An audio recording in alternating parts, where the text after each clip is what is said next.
Bagaimana kelanjutan penanganan kasus penembakan siswa SMK di Semarang? Kita telah terhubung bersama kuasa hukum korban, Zainal Petir. Selamat pagi, Bang Zainal. Selamat pagi. Terima kasih Bang sudah bergabung di Kompas TV pagi ini. Alhamdulillah sehat-sehat, Gi. Ya, Bang, ini Aibda Robik dipecat dan saat ini sudah jadi tersangka dalam kasus penembakan ini. Tanggapan keluarga seperti apa, Bang? Ya, tanggapan keluarga, saya mewakil keluarga almarhum Gama ya, yang masih umur 17 tahun merasa puas. Saya selaku kuasa hukum juga merasa bahwa putusan untuk PTDH atau pemberhentian tidak dengan hormat itulah putusan yang maksimal. Kaitan dengan kode etik itu putusan yang paling berat ya.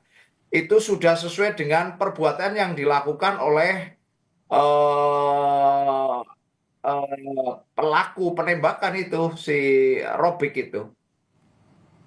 Oke, berarti kalau sudah puas begini tidak ada tuntutan lagi ya? Karena kemarin beredar di media bahwa ada tuntutan untuk mencopot Kapolrestabes Semarang.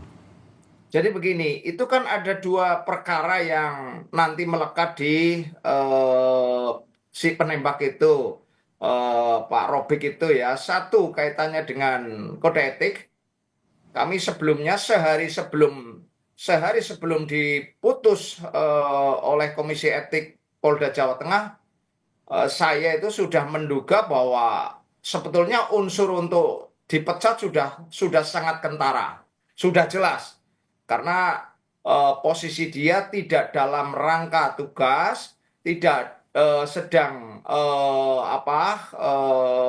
untuk menyelamatkan diri karena nyawanya terancam, itu tidak. Kemudian di videonya itu dia mengarahkan pistolnya langsung ke badan anak-anak yang di atas sepeda motor sedang melaju. Artinya bahwa sebetulnya unsurnya sudah terpenuhi. Ini jelas pelanggaran berat. Maka ketika ada putusan dari Komisi Etik Polda Jawa Tengah, saya sudah sesuai dengan ekspektasi kami, dengan praduga kami bahwa pasti nanti akan dipecat.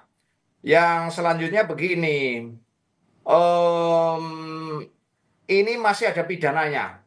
Ya, kami juga sudah melaporkan kaitan dengan penembakan itu sehingga menyebabkan Adinda tercinta Gama yang masih di SMK waktu itu masih sekolah ya, meninggal dunia. Sehingga waktu itu pun sehari sebelum ada pengumuman tersangka saya sudah ngomong bahwa itu sudah terpenuhi unsur-unsurnya. Karena Oke. sudah naik sidik, maka saya minta Kapolda Jawa Tengah, Irjen Ribut untuk segera menjadikan tersangka. Dan alhamdulillah langsung tersangka. Oke, oke. Selanjutnya kami juga minta Kapolri, ini Kapolri harus segera turun tangan, tanpa harus ada pengaduan, mestinya Kapolri turun tangan untuk mengevaluasi, untuk segera untuk mencopot Kapolrestabes. Oke, Bang, tapi dalam kasus ini apakah ada dugaan pelanggaran HAM terjadi? Dari analisis Anda? Oh iya dong, ini kan anak-anak di bawah umur, Ya. ya. Dia melakukan penembakan secara sewenang-wenang. Putusannya kan seperti itu. Jadi putusannya itu berdasarkan dari waktu putusan kan saya Zainal Petir selaku kuasa hukum diperbolehkan untuk mendengarkan. Putusannya itu ada konsideran bahwa dia melakukan tindakan yang sewenang-wenang terhadap anak di bawah umur. Anak di bawah umur perbuatan yang sewenang-wenang kan berarti pelanggaran hak asasi manusia untuk hidup. Pasti pelanggaran HAM itu. Oke, Bang, saya Nah, ada ya, 3 versi yang saya catat. Ini terkait dengan penembakan dalam kasus ini. Pertama, klaim Kapolrestabes Semarang yang mengatakan bahwa ini ada tawuran. Terus yang kedua, Propam Polda Jateng yang mengatakan bahwa ini karena dipepet. Ada juga yang terakhir terkait dengan saksi ini mengatakan bahwa tidak ada apa-apa, langsung ditodong dan ditembak. Dari klaim keluarga sendiri seperti apa ceritanya? ya kalau keluarga sangat kecewa dengan statement-statement Kapolrestabes Semarang maka keluarga minta supaya Kapolresnya itu Kapolrestabes dicopot ya. Kapolri segera melakukan tindakan supaya masyarakat publik ini kan sudah menjadi apa kepentingan publik supaya publik itu lego ya. Sekarang kan masih masih istilahnya masih kecewa karena Ya. atas tindakan Kapolrestabes yang mengatakan bahwa Robiq melakukan penembakan karena untuk membela diri ketika membubarkan nyawanya untuk nyawanya supaya tidak terancam, padahal Oke, tidak terbukti. Nah, oke. makanya ini artinya Kapolrestabes Semarang itu tidak profesional. Oke, kita bicara lanjutan dari kasus hukum ini, Pak. Ini bukti apa saja yang sudah dipersiapkan oleh keluarga korban untuk membawa kasus ini ke persidangan, Pak?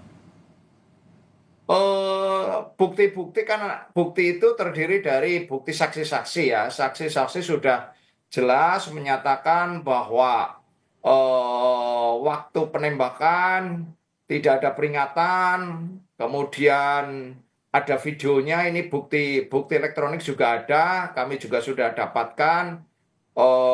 Itu saya kira sudah cukup, dua saksi, saksi dan bukti elektronik sudah cukup.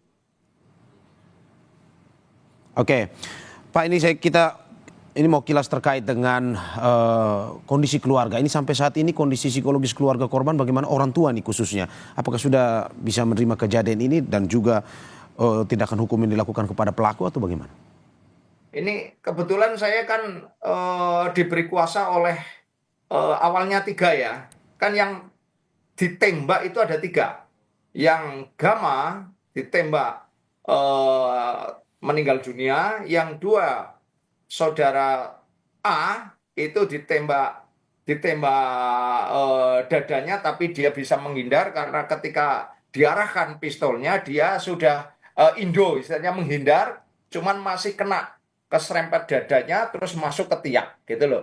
Nah, dia kan si A itu berboncengan dengan dengan S ya, S di belakang terus tembus masuk ke lengannya si S.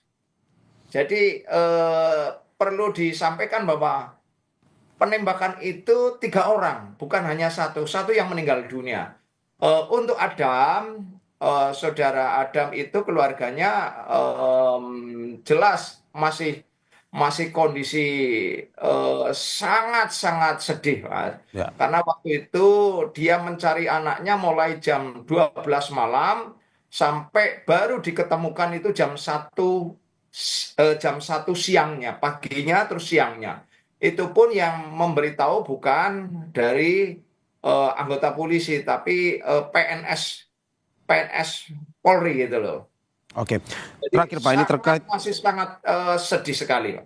Oke, masih sangat sedih sekali dan hingga saat ini memang terus harapannya dari keluarga akan ini terbuka, karena sebelumnya saya melihat bahwa ada pernyataan yang mengatakan bahwa kuasa dari hukum yang ataupun penegakan hukum saat ini dilakukan secara tertutup atau ada upaya menutup-nutupi kasus ini. Harapan dari pihak keluarga sendiri seperti apa? Harapannya supaya masyarakat ikut mengawasi. Ya. Teman-teman media juga sangat membantu kami ketika kemarin itu media maupun masyarakat tidak ikut mengawal, mungkin tenggelam kasusnya. Maka saya berharap ke depan tolong ini demi kebaikan. Kenapa demi kebaikan ke depan? Supaya polisi ketika memegang senjata itu jangan gatel pingin nembak. Nah ini loh, karena Ya. dia kan tidak boleh cepat marah, kemudian sedikit-sedikit terus ngacungkan senjata. Makanya saya berharap Kapolri untuk segera menata tata kelola penggunaan Oke, kekuatan khususnya senjata api. Karena kalau sudah emosi kemudian pelurunya dimuntahkan kepada masyarakat awam kan kasihan. Kan oke, belum lama ini juga polisi nembak polisi, kemudian ada oke, oke, lagi polisi nembak yang masyarakat sipil. Nah, ini sekarang polisi nembak siswa oke, yang di bawah umur. Ini oke, jelas catatan ke depan.